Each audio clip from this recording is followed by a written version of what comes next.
Mayong adlaw sa tanan, salamat sa Dios sa padayon nga paghatag niya kanatong oportunidad nga makahimo kita sa buluhaton o niini karon nga adlaw tuguting nga magapakiguban ako kaninyo sa pipila lang ka mga minuto alang sa ato ang pamalandong. Magatugyan kita diha sa Ginoo sa atong buluhaton sa pinaagi sa pangabuyo. Kanimo o Dios nga labing gamhana, nagapasalamat ug nagaday kami kanimo sa oportunidad kay imong gihatag nga makapadayon o Diyos sa pagbasa o pagpamalandong sa imong balaang pulong. Panalangin ni o Diyos once again ang imong mga katawhan, mga kaanakan o ang tanan ng mga kahigalaan nga nagapaminaw karon diha sa ilang tagstag sa kapanimalay sa radio o even sa mga Facebook friends. I pray, O God, nga ang imong balaang pulong padayon nga magpanalangin, magahatag o Diyos og klaro, tinaw, nga mga pagtulunan aron nga magtubo ang imong mga kaanakan, ang mga katawhan madagdagan ang kahibalo diha sa imong pulong. Panalangini ang tibok buluhaton karon hangtod nga kini matapos. Kay itugyan diha kanimo ban ang pagpasalamat in Jesus name. Amen. Niini karong higayon, pasalamat kita sa Ginoo tungod kay ang oportunidad padayon niya nga ginahatag kanato. O niini karong higayon, magatuon kita, dinhi kita sa chapter 7 sa libro sa Roma. Romans chapter 7 verses 1 down to verse 25, ang coverage. Nagahisgot siya about believers' right relationship to the law. Now, nakabalo kitang tanan nga ang Ginoo, panahon ni Moises, naghatag siya og balaod. Nga kung tawagon, kung i-summarize siya og pulo, no? 10 commandments nga gihatag sa Ginoo dito sa Mount Sinai. Pero kung imong tan-aw ni galang specific nga mga command nakapaloob niini mukabat og sobra 600, no? So kung wa ko nagkamali na mga 613 ka mga kasuguan nga imong makita sa daang tugon. Now, kung imong tan-awon nga kini nga kasuguan o strictly gina-observe, gina-follow, o gina-fulfill sa mga Jewish people, katawhan sa Ginoo, chosen people of God, which is the Israelites people, o ang balaod ato makita nga gihatag sa Ginoo intentionally para kanila for a specific purpose. No? Now, karon ato makitaan sa atong panahon, we as Gentiles, mga pagan, we are not under the law by the way, kay ang balaod gihatag sa Ginoo gyud ngadto sa mga Jewish people.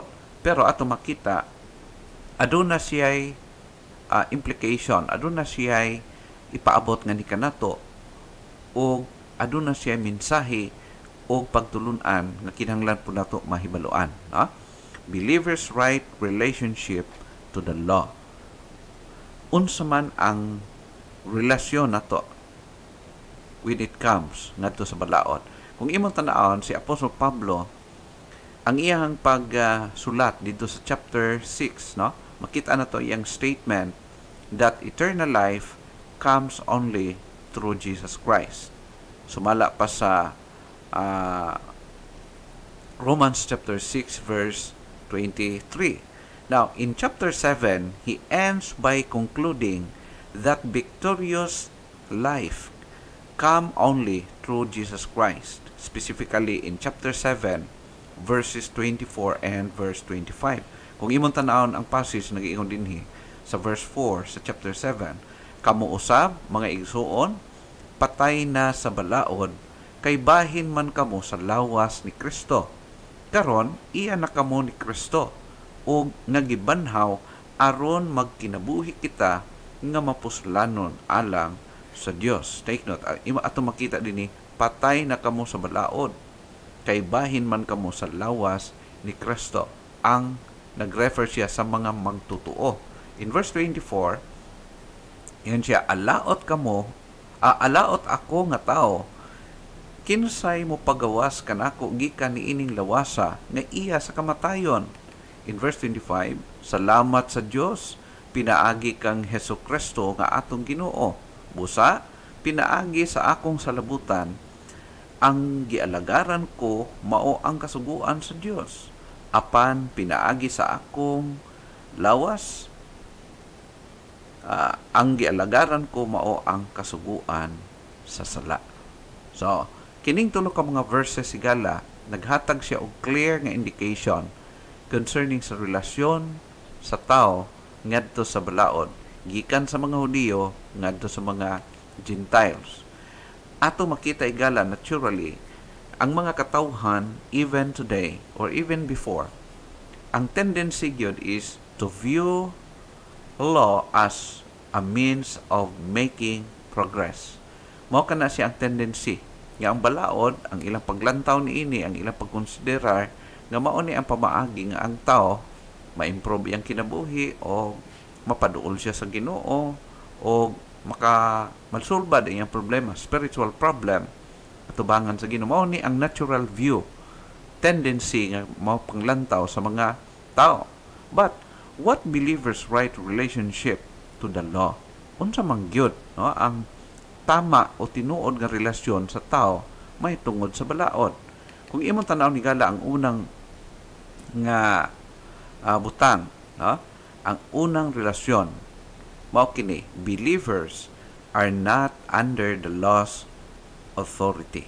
Mao kini ang realidad, no? Ang tao ang magtotoo labi na specifically dili siya under sa otoridad sa balaod, or shall we say domain or kanang pagdominar, no? It talks about freedom and its domain. Mao kini siya ang atong makaplagan.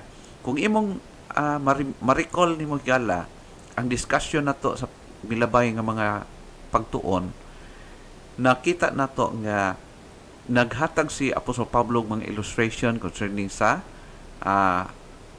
kana bitang matawag nato nga control or obligation sa usa ka tao, halimbawa sa nangaminyo nga pagmamatay ang iyang spouse, natural wala na siya, di na siya under sa kuan ini domain o under sa kanang commitment nga iyang nahimo, no? Mao kana ato makita dinhi pod sa chapter 7 verse 4. Mo ni ingon ni Apostol Pablo, klaro ha, ingon siya, kamo usab mga igsuon patay na sa balaod kay bahin man kamo sa lawas ni Kristo, referring sa mga nagsalig ug nagtuo kang Kristo nga mao'y nagpakamatay, nagluwas kaniya. Mo na ingon ni Apostol Pablo dito sa Galatians 2:20 atong gi-quote last time. Ingon dito, I am crucified with Christ, nevertheless I live, yet not I, but Christ liveth on me. Mo na siya, I am crucified with Christ. Ang magtotoo, the moment kasi mingsalig nga si Kristo iyang manluluwas, siya gikonsider sa Ginoo nga patay na sa balaod o bahin na siya kang sa lawas ni Kristo. Mao ka naingon siya sa verse number 4 nga klaro nga pagkasulti, kamo usab mga igsuon patay na sa balaod kay bahin man kamo sa lawas ni Kristo. Karon iya na kamo ni Kristo nga gibanhaw aron magkinabuhi kita nga mapuslanon alang sa Dios, aron mag-alagad kita subay sa gisugo o kabubuton ni Kristo nga mao'y nagpakamatay alang kanato. Just like the husband's authority over his wife only in effect until he or she died. Mao kana siya ang kaminyoon, ang iyang commitment, ang ilahang kontrata kanang gipirmahan bitaw ng marriage contract, ang epekto ni ana, ang effectivity hangtod lang mamatay ang partner. Once nga naay mamatay sa ilahang duha, so ang isa nga mabuhi mahimo siyang gawasnon, dili na siya under sa ilang kontrata. Bot pasabot, pwede na siya maghimog desisyon, pwede na siya magminyo og lain, kay nga naman dili naman siya nakatali sa usa ka persona, kay napatay naman tong iyahang bana or iyang husband. Mao na siyang implication na si Kristo, tungod kay Kristo kita usab, kay nagsalig kita kaniya, napatay kita sa sala tungod kang Kristo, kay si Kristo nagpakamatay man para ni ana, og usang ipakamatyan ni Kristo ang fulfillment, ang fulfillment katumanan ni anang balaod. Since we have died with Christ, law has no authority over us. So tungod kay namatay naman kita uban kay Kristo, natapos naman ni Kristo ang balaod, man gipakamatyan niya, gisilyuhan niya, na kita pod wala na ta under sa authority sa law. Of course, we are Gentiles, so wala tayo appeal niya na. Pero even bisan sa mga Jewish people, of course as of this time wala paghihapon sila nag-believe, pero mao na ang gitudlo sa balaang kasulatan. Sumala sa verse 4, naingon siya sa last part, aron magkinabuhi kita nga mapuslanon alang sa Dios. Kay sumala pa sa first opening sa verse, kamo usab mga igsoon patay na sa balaod, kay bahin man kamo sa lawas ni Kristo. Take note ha, klaro ang gisulti. You are dead to the law. Patay kamo because of Christ. Mao kana siyang gitudlo higala. Abot pasabot ang word niya mapuslanon is being united to Christ, we must live a fruitful life unto God.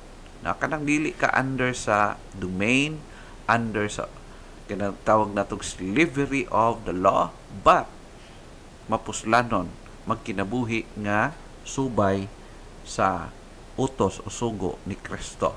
Mao kana siya. Since we died with Christ, we no longer have to live according to the Mosaic law, but according to the Spirit.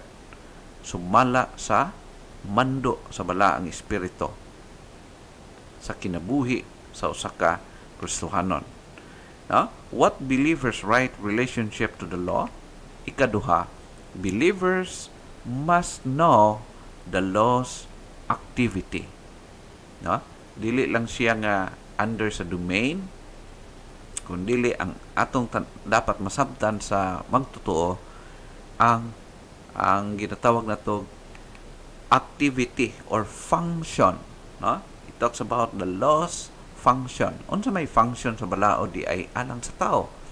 Una sa Hudiyo o even sa mga dili Hudiyo. Unsa man gid ang real function niya? To make it clear, unsa man ang iyahang ginahimo function sa balaod with regard sa tao. Ingon sa verse number 7, nan unsa may atong ikasulti, nan ang nga ang kasuguan mao ang sala, palayo kana ngani kung dili pa ang kasuguan, dili unta ako makailag sala. Dili unta ako makailag unsay pangibog, kung ang kasuguan wala pa mag-ingon, dili ka magkaibog. Okay.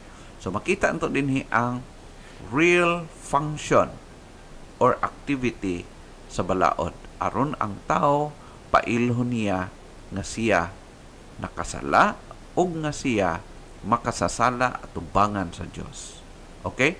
Mao kana siya ang real function. It means the law is similar to an X-ray machine that reveals a tumor. The machine itself is not bad simply because it reveals something bad. Kung imong tanaw ni gala ang balao, dili siya dautan, dili siya bad nga something nga gihatag sa Dios, but maayo siya, no? Ngano man, pareho siya sa X-ray machine. Sumala pa sa illustration nato, no? Nga ang X-ray machine, pag i-X-ray niya ang tao, madiskobrehan kung naa siya tumor or something problem sa iyang lawas. Not necessarily nga ang machine ang dautan, dili. Maayo kayo ang machine. Nagsulti siya unsa ang truth. Nga ang tao na ay problema. No? Mao kana siya. Buti pasabot tigala, kung imo nga tan-awon, lagtawon dinhi, nga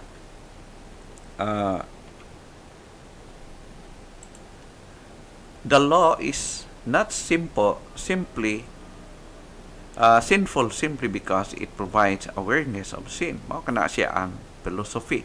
Na nga dili tungod kay ang balaod nagsulti siya nga nakahimo kani sala kana, sala kadto, dili kani nahimo nang ang balaod dautan. Dili, nagprovide lang siya og kanang awareness.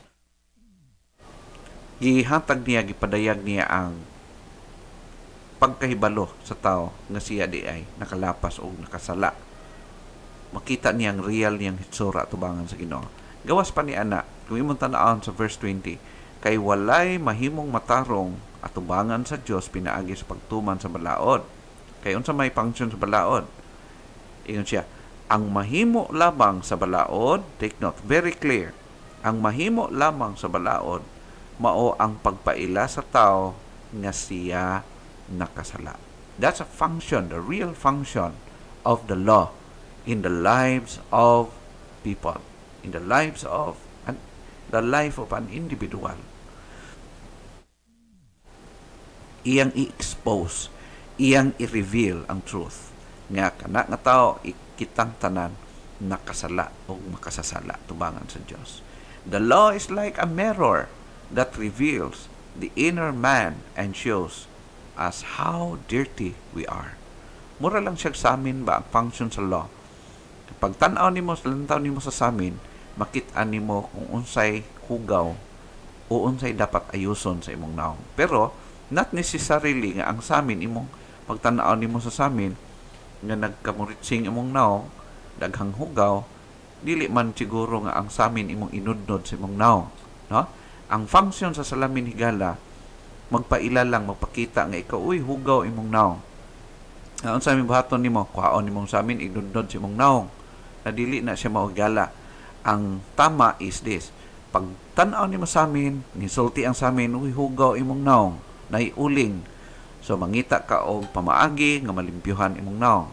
Unsa man ang usual, mangita kang tubig aron mahugasan, manghilamos ka, or mangita kang ikatrapo niini. So ana na siya.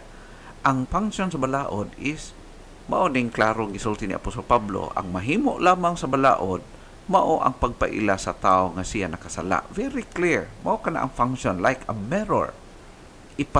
Isultian siya nga nakasala siya. No? So what believers' right relationship to the law? Number 3, believers must realizes the law's inability. Dapat makasabot pod ang tao kung magtutuo unsa man ang dili makaya o dili mahimo sa balaod. Inability talks about its capacity or effect, no? Inability or iyang ability. Kita na dapat masabdan na to clearly. Unsa man gyud ang mahimo sa balaod, unsa pod ang dili niya mahimo. Dili na to nga tanan na lang mahimo, no? Dili kay nga di man na mao. Ang purpose sa Ginoo sa balaod is the law is unable to solve problem of indwelling sinful human nature. Dili na mo'y makasolbad kung imbasahon ni Gala ang Romans chapter 7 verse 14 down to verse 17. Since ang atong panahon limitado, pwede nimo basahon diya sa imong panimalay kung na kay Bible. Makita na to that si Apostol Pablo gi-emphasize niya din ha, the emphasis is upon the practicing what is hated, that is the inability to overcome evil in the flesh. Gishow niya nga kato hino mga butang nga dili gusto sa Dios nga himuon niya o di niya gusto himuon, mao na hino niyang mahimo. But pasabot dili niya kaya kontrolon ang gusto sa atong unudon gabahin. Mao na siya ang bot ipasabot. Dili mapugnan bisag unsa og ingon nga no. Pareha sa bata ba? Pareha gud sa bata or even kanato, no, mga kuan nga naay kabalutan nga mali man na siya, dili maayo, pero naay panahon nga buhaton gyapon bisag mali, no? Mao kana siya ang bot ipasabot nga naman ang law dili siya kakaya sa pagsolba sa problema, labi na sa sinful nature sa tao. Ang pagkamakasala sa di niya masolban, mupahibalo lang siya nga mauna siya ang atong kahimtangan. Ikaduha, the law is unable to help doing good because of the indwelling sinful human nature. According sa verse 18 down to verse 21, muna ang emphasize ni Apostle Pablo, no? The emphasis is upon the failure to do the desired good, the inability on account of the flesh to do right. Kung ato makita ang una, dili siya makasulbad sa sinful nature nga mao'y problema sa tao. Ikaduha, failure po siya nga magbuhat og maayo. Dili niya kaya mabadlong ang pagkamakasala sa tao. Dili po niya kaya ma-challenge ang tao mohimong maayo. Dili niya ma-fulfill ba? No? So nagtudlo siya pero dili gyud dili kompleto nga makatabang siya. Because Christ alone can deliver us from the sinful human nature. Kaya ang rason manggod, sama sa giing ganina, dili man ang salamin ang ihinlo sa tungnaw. Kay ang tubig or ang trapo lamang ang pwede makahinlo sa tungnaw. Ang mahimo lang sa samin is sultian ka hugaw imong naw. Kay ang real nga problem, ang real nga solution sa problem mo ni si Kristo. Because Christ alone can deliver us from this sinful human nature. So, ang solusyon sa atong problema, mao si Kristo. Ang nahimo sa balaod, ambang sa balaod is, isultian kita sa balaod nga, makasasala ta, malapason ta, ug ang sulbad ni ana, duol kang Kristo nga maoy sulbad. Muna ang 24, ingon si Apostol Pablo, alaot ako nga tao, kinsay mo pagawas ka nako gikan ining lawasa nga iya sa kamatayon, no? Abot pasabot, unable siya mosulbad sa problema. Ingon sa 25, salamat sa Dios pinaagi kang Hesukristo nga atong Ginoo, no? So direct nga gihatag ni Apostol Pablo ang sulbad. Kina sa unsa daw paagi, pinaagi kang Hesukristo nga atong Ginoo. Busa pinaagi sa akong salabutan, ang gialagaran ko mao ang kasuguan sa Dios. Ingon siya, apan pinaagi sa akong lawas, ang gialagaran ko mao ang kasuguan sa sala. So, ang atong unod nga bahin, luyag yun, di makaabot, di makasulbad. Apan, masulbad kini pinaagi kang Hesukristo. Pinaagi kang Ginoong Hesukristo. The progressive sanctification or practical holiness does not come by obeying the law, but by Christ's help and enablement. So, mao kana siya ang point gitudlo ni Apostol Pablo tungod kang Kristo. Sumala pa din sa Romans 6:23 nagaingon, kay ang suhol gikan sa sala mao ang kamatayon, apan ang walay bayad nga gasa gikan sa Dios mao ang kinabuhing dayon diha kang Kristo Jesus nga atong Ginoo. Kinsa gyud ang makasulbad sa atong problema higala, sa atong sinful nature, sa ato ang mga kapalpakan, mga failures, sa ato ang mga kapakyasan? Ang sulbad mao si Ginoong Hesukristo. Kay siya ang provision sa Dios. Siya ang gipadayag sa Dios nga manluluwas alang sa tao. Believers' right relationship to the law. Kung imong tan-aw higala, believers are not under the law. Believers must know the law's activity. Kaya kung di nimo na masabdan, maglibog ka, maghalo-halo gyud ang imuhang pagtudlo. No? Pertindaghanan nimong manluluwas. Mahimo nimong manluluwas ang balaod, pero dili di ay. Ang balaod, ang function niya, mupaila lang siya nga ikaw makasasala. Og mutudlo sa imuha, ngadto sa tinuod nga solusyon nga mao si Kristo. Believers must realizes the law's inability. Kabalo ka unsay kakayahan niya sa balaod ug unsa pod ang dili niya kaya. Higala, hinaot pa nga ikaw karon nagapaminaw, gitin-awan ka, giliwanagan ka sa pulong sa Ginoo. Ayaw kalibog, si Kristo mao ang sagot. Si Kristo mao ang sulbad sa atong inability. Si Kristo mo'y nagtubos kanato. Nagpakamatay siya sa cross tungod kay wala nato na human ang balaod, wala nato kaya wala nato na fulfill. And because of Jesus Christ, siya ang ning sagot, siya ang ning dupa sa silot nga para unta kanato. So hinaot tigala nga gipanalanginan ka sa pulong sa Ginoo. Dalaygon ang Dios ug salamat sa inyong pagpaminaw.